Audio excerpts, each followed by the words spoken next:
Kate Harrell with STL TV, and several locations across the city are now open for temporary shelters to anyone impacted by last week's tornado.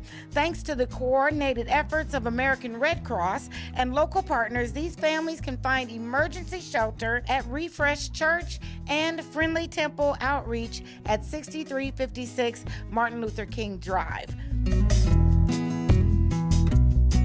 Friday, whenever the storms were hitting, we were already making sure that we had shelters ready to open. We had teams in place. So as the storms hit, we were communicating with the emergency management teams and local officials to determine where the needs were. And then we were able to go out, and start setting those shelters up. So we had shelters open actually on Friday night.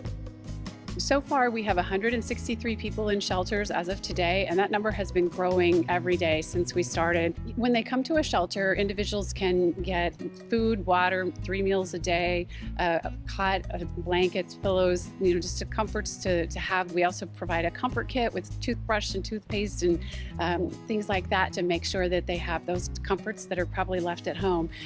For the kids, we try to offer them something. We have a relationship with Build-A-Bear in town, so we often will give them a Build-A-Bear teddy bear.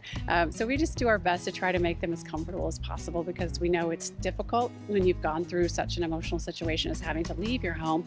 And then if you have a home that's been destroyed or isn't something that you can go back to, it's even more stressful.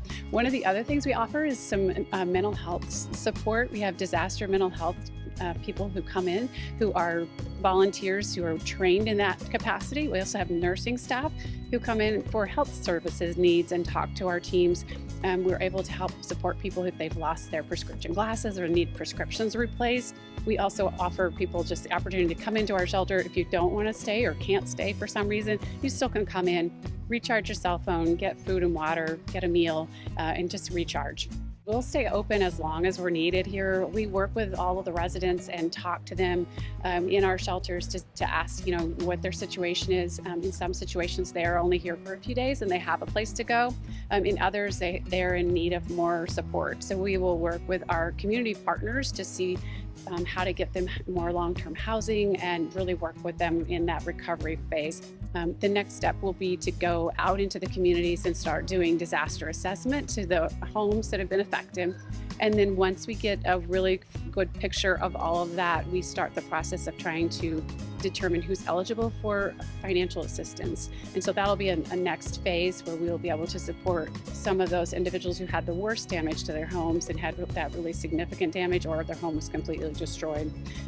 We also work with a lot of partners to make sure that they can come in and provide additional resources, and we're grateful in St. Louis. There's been a huge outpouring of support. And we're out there now starting to distribute supplies, emergency supplies like cleanup kits and rakes and shovels and all those things you need for cleaning up your property. So that's another piece of what we're doing as well. We often get asked, how can we help? And we know the community has been so supportive, and a lot of people are coming out and helping in a number of ways. For Red Cross to be able to continue our mission and doing what we do, we really need financial donations the most, because that allows us to then buy the things that we need to get them to the places they need. We just don't have the resources to manage a lot of items coming in. And then in addition, if people want to volunteer, we are definitely looking for more volunteers to help out. Even if you don't have training and experience, we will bring you in and get you that training that you need quickly so you can help us out in this response. And you can go to our website at redcross.org and do both of those, to do volunteering as well as a financial donation.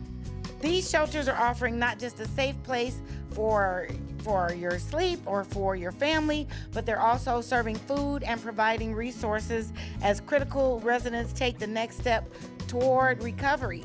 Also, emotional support is available, so if you or anyone else you know needs help tonight, come to one of these centers, ask for help, because these doors are open.